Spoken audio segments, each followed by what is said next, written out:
Well, I first heard the words pulmonary fibrosis when my father was diagnosed with the disease. Didn't expect it to be that bad.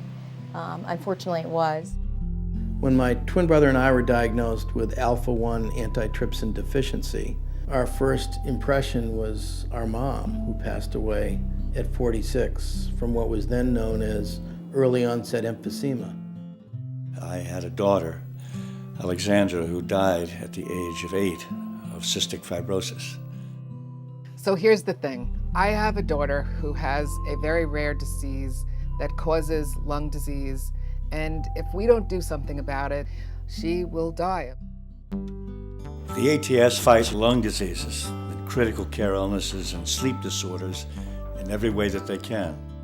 The ATS is actually over 100 years old now, beginning in the bad old days of tuberculosis. We've seen an explosion of knowledge, and our ability to help our patients has expanded exponentially. When you go to the international conference and we look around and see the doctors and the researchers that are tremendous minds that have dedicated their lives towards trying to cure lung disease, it gives you so much hope for the future.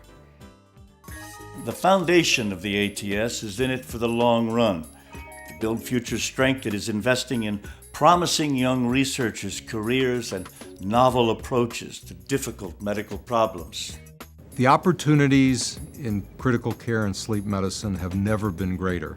It is an exciting time for research in COPD in terms of finding biomarkers. My project is looking at something that, I think is incredibly novel in lung cancer research. Our hope is that we can understand why certain patients who smoke cigarettes get lung cancer and others do not. One of my fellows actually is interested in how air pollution affects childhood asthma. If the American Thoracic Society had more resources, there's no question in my mind but what we would easily be able to double, triple, or perhaps even quadruple the number of grants we fund without sacrificing an iota on quality. The small number of dollars can go a very long way in having a large return for research advantages in lung cancer. I'm hopeful that 20 years from now we will have made even more progress in the treatment of neonatal lung disease. Hopefully that's where we'll be. My twin brother and I just recently celebrated our 60th birthday. We have great hope for the future.